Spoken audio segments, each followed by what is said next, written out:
Good evening and thank you for joining us for KREM 2 News at 11 tonight. I'm Mark Hanrahan. Another Washington school district says it'll no longer follow Governor Jay Inslee's mask mandate. Tonight, the Richland School District voted to make masks optional, effective immediately. And this comes just a day after the Kettle Falls School District did the same thing.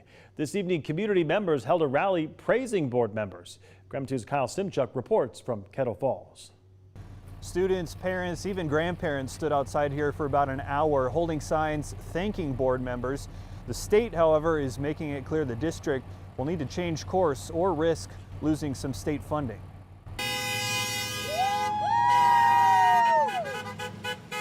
These parents say it feels like they've won a small victory in a fight 2 years in the making. We're feeling great. It was so awesome to see pictures of the kids without a mask on. They were so happy. Masks are now optional at Kettle Falls schools. I think it's all up to personal responsibility. If you want to take that risk, you should be able to do that. Ethan Bolt says it was the first normal school day he's had in a long time. I'd say probably about 98% of the school wasn't wearing any masks, so that was good. The state superintendent and governor's office are not amused. Today, Kettle Falls schools received an official notice. The district has until March 7th to comply with Washington mask mandates, or else the state can withhold funding, roughly $1 million a month. The kids is more important than the money, and we've been trying to convey that for 2 years now. Kettle Falls Superintendent Michael Olson says the district can afford it.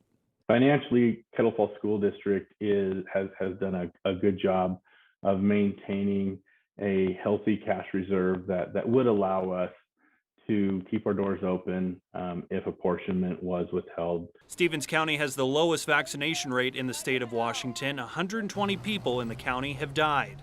In a statement to the district, State Superintendent Chris Reckdahl said in part, "I am confident that without masking in schools and in our communities, especially before vaccines were widely available, the loss of life in your county would have been much worse." And without the mask, you're not worried about your son's safety or anyone else in the school?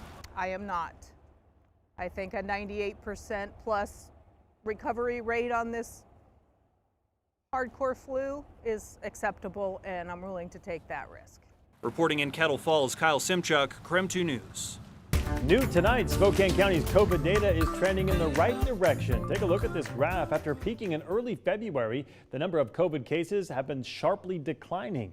This follows what experts predicted after the peak of the Omicron variant.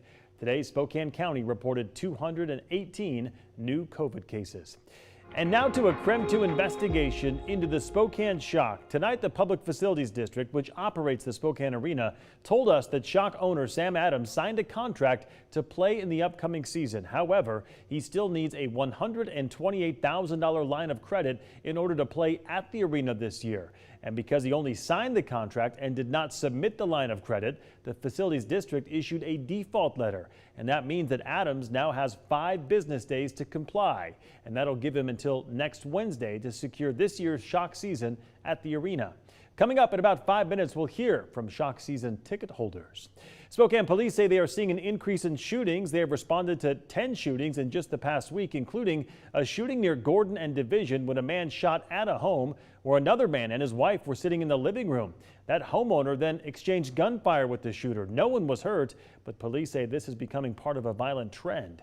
There has been a steady increase in shootings in the past 5 years. So far in 2022, there have been 22 reports of shootings and drive-by shootings. Compare that to 2018, when the city only had 32 shootings for the entire year. Drive-by shootings make up a majority of the cases. Now to your night beat with a quick look at the day's top stories. A Cheney woman's disappearance grabbed national attention last month, and we now know that Logan Starbuck was recovered from the Spokane River last week. The dogs were able to pick up the trail of where the belongings, and I say the belongings instead of the person because you know that's exactly what they're tracking and not necessarily the person. Starbuck was last seen getting on a bus in Cheney. Her belongings were then found on the south end of the pedestrian bridge in Riverfront Park. Forensic search dogs aided in the search and were able to lead investigators to a spot down the river near TJ Meanock Bridge, and that's where they recovered Starbuck's body last week. Spokane County Sheriff's deputies are investigating a body that was found on the side of the road this morning. Deputies received calls of an unresponsive male on East 4th Avenue near South Evergreen Road in Spokane Valley. They were told the man was possibly hit by a car. When first responders arrived, they determined that he was dead. An initial investigation shows the man was a victim of a hit and run. The medical examiner, however, will determine the official cause of death. Spokane police recovered an estimated 40,000 fentanyl pills and nearly 20 pounds of meth last Sunday. Officers made the discovery while responding to a drive-by shooting near Nettleton and Rowan. When police arrived, they spotted two men leaving the scene with a backpack and a 5-gallon bucket. But the man carrying the items ditched them before both men jumped over a fence and took off. Officers recovered the items and found the drugs inside. Spokane police now working with the DEA to try to identify the suspects.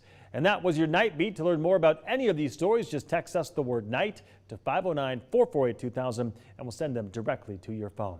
All right, let's talk weather now. We ended the day on a beautiful note with a great sunset. Let's get straight to meteorologist Thomas Patrick in the Outdoor Weather Center. And Thomas, can we expect more sunshine tomorrow? Yeah, I think the sunshine is definitely going to be a big factor for the rest of this week. But for tonight, a little disturbance that is moving through some of the northern Rocky Mountains are already starting to re-spit out some snow showers near Lookout Pass, and it's going to be moving into north central Idaho, mostly in the backcountry areas. Not going to see any snow here in Spokane, and we're actually well above the freezing mark as of this moment. But our model picks up quite aggressively, I should say, that there is a chance for some snow through these north central Idaho areas.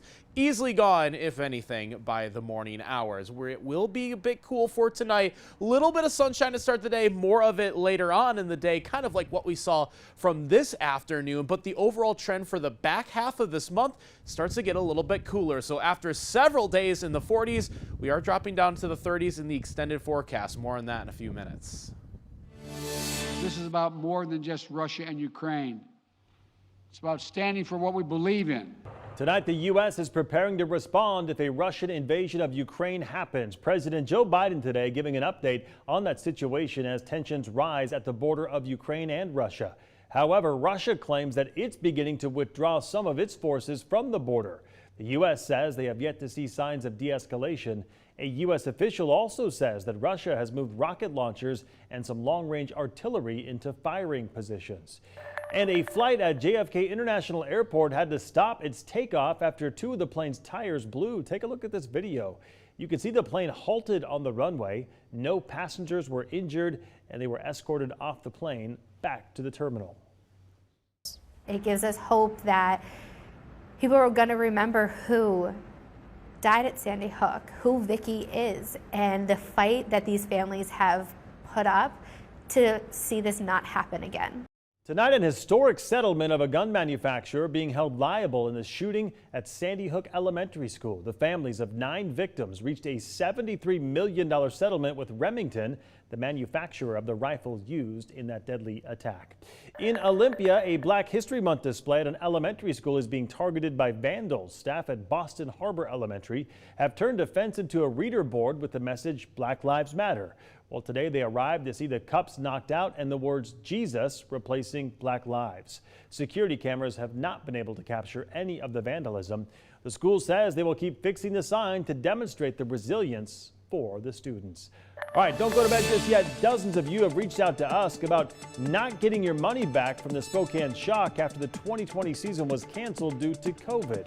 In our ongoing investigation, we are looking at where that money is going.